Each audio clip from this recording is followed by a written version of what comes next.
Amazon জঙ্গলে কিন্তু প্রায় 15 বছর পর্যন্ত আছি। এই যে পাতা পোতা আছে না, এই পাতা পোতা খাই কিন্তু আমি বাঁচতে আছি।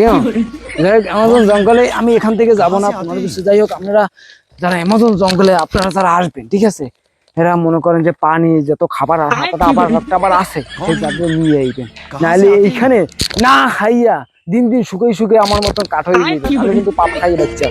যাই হোক অ্যামাজন জঙ্গলে আপনারা আরো দেখতে পাবেন, আরো কাটার জিনিস দেখতে পাবেন। এদিকে আসেন, দেখবেন যে এই যে জঙ্গলের ভিতরে যে কাটা অংশ আছে, এখানে মনে হয় মাছের ডিম টিম থাকতে পারে।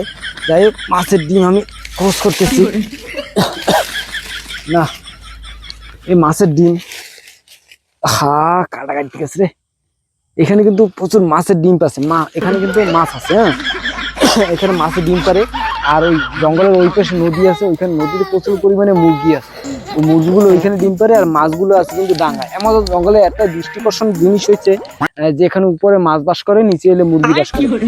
আপনারা আসবেন অ্যামাজন জঙ্গলে 15-20 বছর পর্যন্ত কিন্তু আমি এই জঙ্গলে আছি। আর এই যে পাতা পোতা আছে রহস্যময় টাকা কিন্তু এখানে দেখবেন যে এখানে রাত্রে যদি আসা যায় আপনার জিনিসপত্র নিয়ে আসবেন, অনেক কিছু আছে এখানে। যাই হোক এখানে কি আছে বাবারে, এখানে কসমের ডিম আছে, অনেক কিছু আছে। এই যে দেখেন, এই যে একটা ডিম আছে, এই যে কসমের ডিম কিন্তু এইরকম লম্বা হয়, ডান্ডিওয়ালা হয়। এগুলো কিন্তু কসমের ডিম, অরিজিনাল কসমের ডিম। আমরা যদি ভিতরে ভাঙি তাহলে দেখতে পাবেন খাওয়ার সুস্বাদু জিনিস কিন্তু এখানে। হ্যাঁ, এই যে কসমের ডিমের ভিতরে কিন্তু 3টে ডিম, একটা ডিমের ভিতরে 3টে ডিম, মানে 3টে ছাও হয়, ঠিক আছে। আর এইগুলা কিন্তু আমার খাইয়ে কিন্তু জীবন পরিধান করতে হয়, জীবন ধারণ করতে হয়। 15 বছর কিন্তু এই ডিম এই মাছটা আছে, এই মুরগি টুরগি আছে, খাইয়ে কিন্তু আমি এখানে বাচ্চা আছি।